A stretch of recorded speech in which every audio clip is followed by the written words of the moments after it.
Assalamualaikum warahmatullahi wabarakatuh. Anak-anakku sekalian, kita sudah memasuki bab 4 dengan materi tentang menyambut usia balik. Baik, ini Bapak akan menjelaskan tentang bagaimana usia balik itu. Yang pertama itu mengenal tanda-tanda balik. Bagaimana apa tanda balik bagi seorang laki-laki dan tanda balik bagi seorang perempuan. Yang kedua, memahami ilmu. Nah, usia balik ini akan kita tinjau dari dua ilmu, yaitu ilmu biologi dan ilmu fikih. Yang ketiga adalah membawa karakter.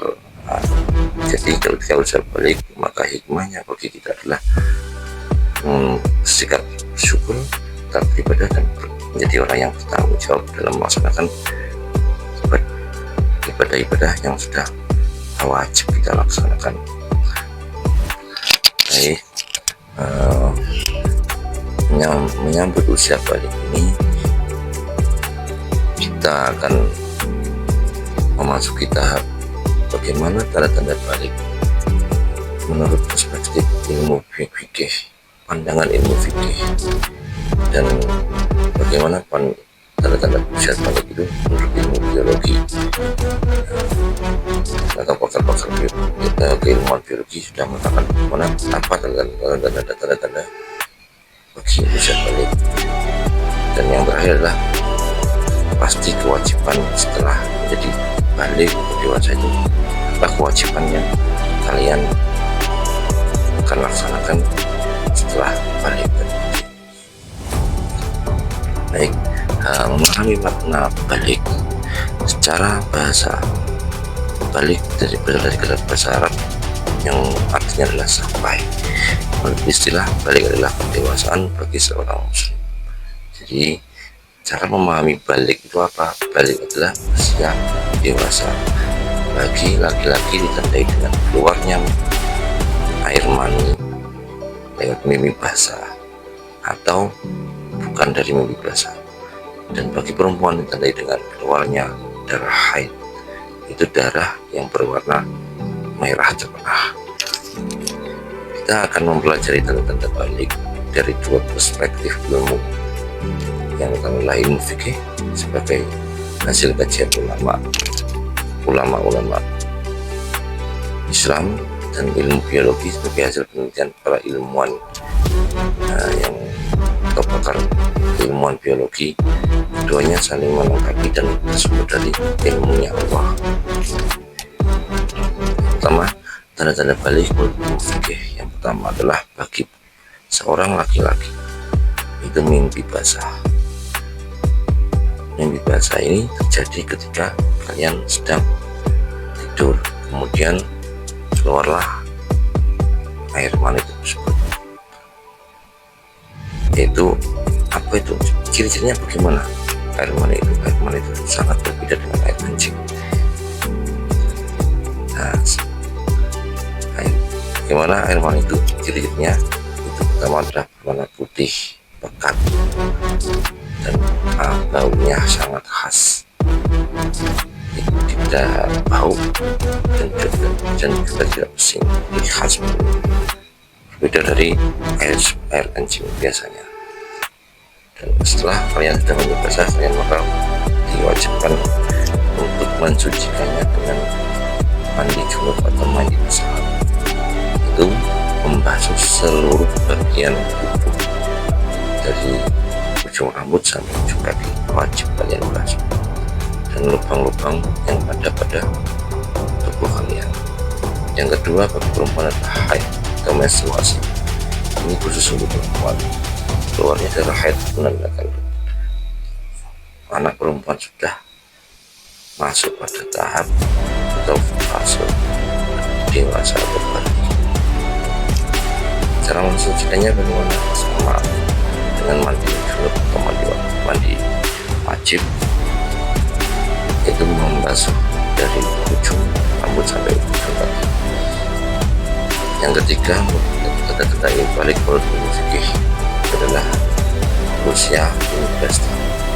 Ini sudah ditetapkan oleh para ulama bahwa batas usia maksimal balik menurut tetapkan dari Hijriah berlaku untuk laki-laki dan perempuan meski belum mengalami tanda-tanda yang di atas tadi, mimpi basah atau haid. Di sini kita mengambil kisah Ahmad dan mimpi basah. Di tengah malam Ahmad terbangun karena celananya basah. Ia mengira mengompol, tetapi Lukman menyadari ini berbeda. Setelah melihat Lukman ini menyadari berbeda, Ahmad, apa kamu merasakan sesuatu yang aneh? Tanya Lukman.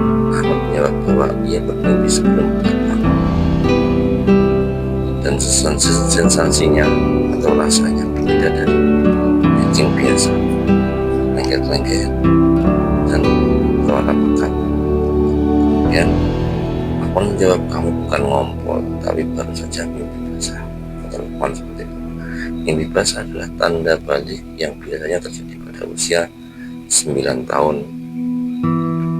atau lebih. Ketika ini terjadi, seseorang berhadas besar atau junub dan wajib mensucikannya dengan mandi junub, yaitu mandi membasuh dari ujung rambut sampai ujung kumis, di seluruh badan wajib kita basuh. Yang kedua, tanda-tanda haid ini kita mengambil kisah Aisyah. Suatu pagi Aisyah merasa lemas dan menemukan bercak darah di celananya. Faiza memahami situasi ini dan membantu Aisyah. Ibu menjelaskan bahwa Aisyah mengalami haid atau menstruasi, hal normal pada anak perempuan di usia minimal 9 tahun sampai 15 tahun.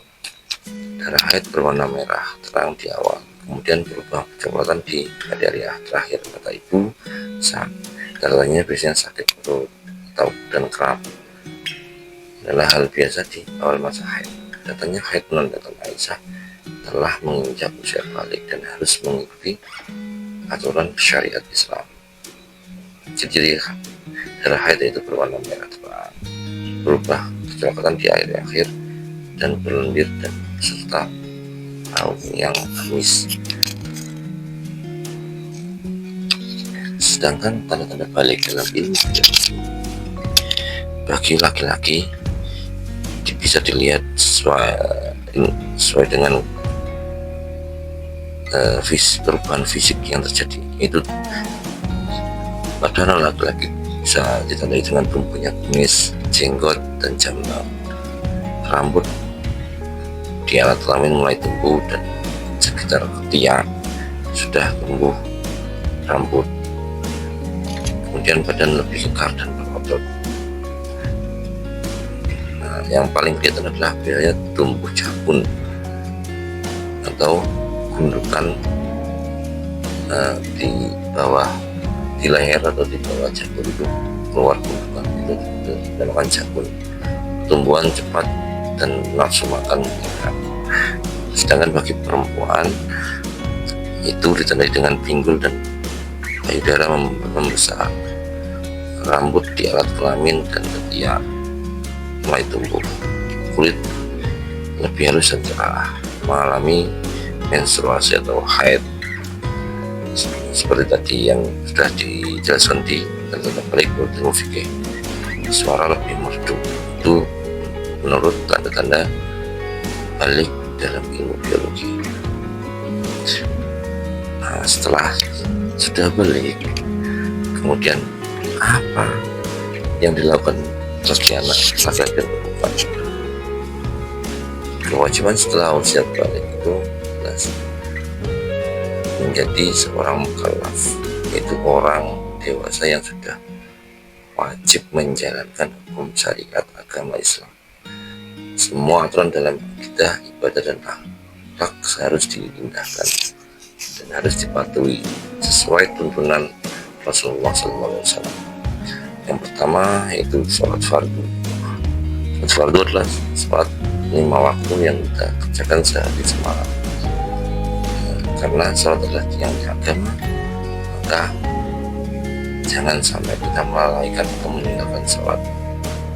Ini sebagai bukti bahwa hati atau bentuk ketaatan kita kepada Allah, kepatuhan kita kepada Allah. Jadi menjalankan sholat fardu sebagai kewajiban dan kebutuhan kita. Yang kedua itu menutup aurat. Bagi laki-laki, auratnya adalah dari pusar sampai ke lutut. Itu yang harus ditutupi ketika kalian keluar rumah, yang berpotensi dilihat oleh orang lain atau orang yang bukan mahram. Jika terlihat, maka kalian berdosa. Yang kedua, bagi perempuan itu seluruh badan kecuali wajah dan telapak tangan. Ini yang hanya yang boleh dilihat oleh orang lain atau orang yang bukan mahram. Jadi ketika keluar rumah, maka kalian wajib menutupnya. Jadi tidak boleh diperlihatkan kepada orang lain atau orang yang bukan mahram. Yang terakhir yaitu kewajiban kita itu mencari ilmu. Mencari ilmu sesuai dengan sabda Rasulullah SAW. Mana Rasulullah SAW bersabda, "Talabul ilmi minal mahdi ilal lahdi," yaitu kita wajibkan mencari ilmu dari lahir hingga meninggal. Jadi kewajiban menuntut ilmu adalah dimulai dengan membaca, berlatih, dan mengamalkan ilmu yang bermanfaat bagi kehidupan kita sehingga kita kelak mendapatkan syafaat dari ilmu tersebut. Setelah kita mempelajari tentang usia balik, maka hikmah yang kita rasakan adalah kita wajib bersyukur atau mensyukuri segala nikmat Allah yang telah diberikan kepada kita sehingga kita bisa mengalami pertumbuhan dan kedewasaan secara alami, dan sudah saatnya kita untuk selalu bisa rajin beribadah kepada Allah sebagai kewajiban kita, sebagai kebutuhan kita untuk menjadi makhluk yang diciptakan oleh Allah dan menepati tugas sebagai makhluk. Itu wajib beribadah karena sudah diciptakan oleh Allah. Yang terakhir adalah sebagai insan yang bertanggung jawab. Kenapa kita harus bertanggung jawab? Karena sebagai makhluk kita akan mempertanggungjawabkan semua amal ibadah kita, baik itu amal kebaikan maupun amal keburukan. Maka kita nanti akan mempertanggungjawabkannya di hadapan Allah ketika kita sudah meninggal nanti dan dibangkitkan di yaumul mahsyar. Nanti kita akan mempertanggungjawabkan semua amal perbuatan kita. Baik, cukup sekian, semoga bermanfaat. Assalamualaikum warahmatullahi wabarakatuh.